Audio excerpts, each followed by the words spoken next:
listen, I don't care about the Carolina Panthers any more than anybody in Charlotte does. But hear me out on this one, okay? Good morning to you. Good Thursday morning. I'm Dejan Kovacevic of DK Pittsburgh Sports. This is Daily Shot of Steelers. It comes your way bright and early every weekday if you're into hockey and or baseball.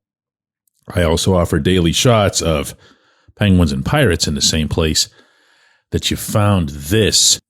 Dan Morgan, general manager of the Panthers, had his pre-draft press conference yesterday in Charlotte, and he gave some standard lines about how his team plans to approach having the number 8 overall pick in this class. I don't really want to get into specifics on like where I would trade back to, but I think we're definitely open to trading back and acquiring more picks.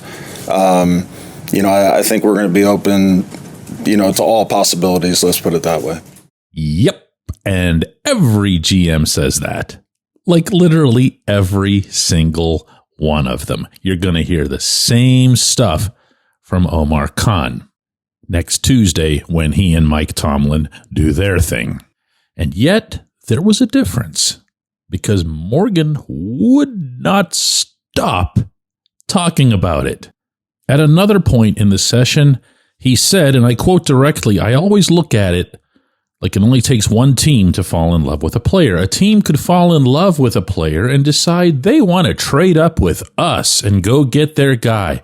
We'll be waiting if somebody wants to come up," end quote. At another point, when he was addressing what would happen if no such transaction occurred, he went on to describe what would happen if we were, quote, stuck, end quote, in that position. He's virtually begging for somebody to come up and take this pick off of them. While at the same time, he made it clear that the Panthers will not move out of the first round. So whoever it is going to have to give up their first rounder and obviously something more to get up there. So why am I isolating on the Panthers when they're probably not the only team that sees themselves in this position or wants to be in this position? Well, like I said, hear me out. See, the Saints are picking at 9th. The Saints just found out they're not going to have Derek Carr in all likelihood for the entirety of the coming season because of a shoulder issue. And as a result, the Saints, who were a team that might not have been interested at the quarterback position, might be interested in the quarterback position. You're not going to get Cam Ward. He's almost certainly going to go number 1 overall to the Titans. But after that, as we've been talking about on here for a long time, there's I guess you could call it a mishmash of Shedeur Sanders, Jackson Dart, Tyler Shock, I don't know, Jalen Milroe. It depends on what you're seeing, hearing, or reading on a given day. Sanders is the one that's been up there most often. Dart is the only other one that I've seen on a regular basis pop into that conversation, meaning the 8-9 territory. But if the Saints are at 9 and the Panthers at 8, you render the Saints moot. Unless, of course, the Saints decide to leapfrog the Panthers' position themselves, but I digress. There is a path into the top 10, and in this case, specifically, to number 8. There are quarterbacks who are going to be available other than the number 1 quarterback in this draft, the consensus number 1 in Ward. The question, of course, is whether or not they're worth it. All anybody has to say about this class at this position is something Kenny Pickett, something Malik Willis.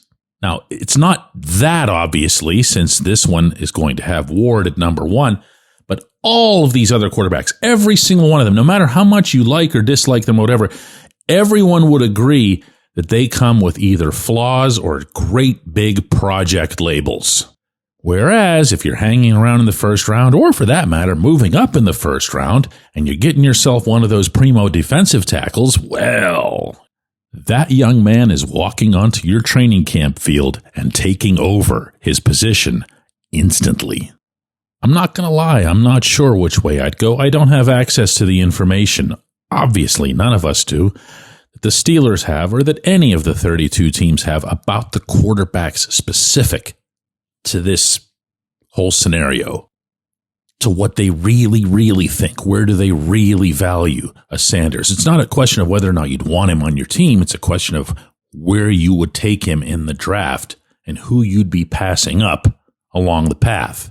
But the one thing that I don't want to hear about from anybody is how it's so impossible to go up and get quarterbacks. You have to lose 14 or 15 games. You don't have to do anything of the kind.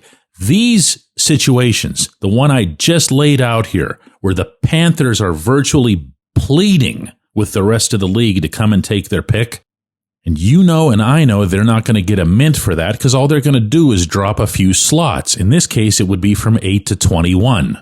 It's doable this year. It's doable every year. You don't need to lose out or do all kinds of other Colts-like things to get to your number 1 slot or your number 2 or your number 3. If Khan and Tomlin want one of these quarterbacks, they can have him. Only one they can't have is Ward. They can have their pick of any of these guys, the one they feel is the best of them. It's sitting right there on the table. When we come back, J1Q.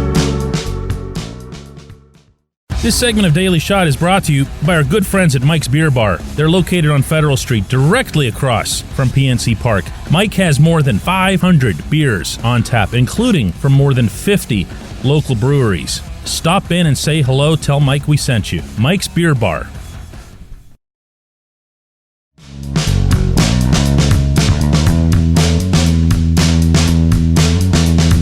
Today's J1Q comes from Larry Olson, who says, DK, I'm fed up.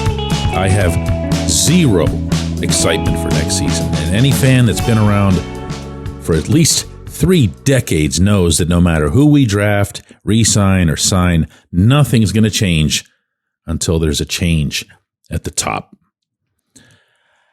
I get so many of these that I invariably end up ignoring so many of these for entries that I will then in turn feel guilty about that and feel like I'm not putting forth a representative sampling in choosing these J1Qs.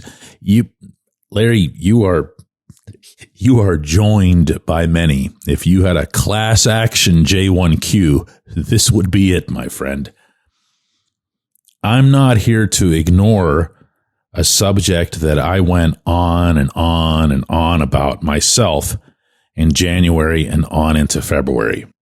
I haven't changed my stance that the Steelers would be a better football franchise right now if someone else were head coach.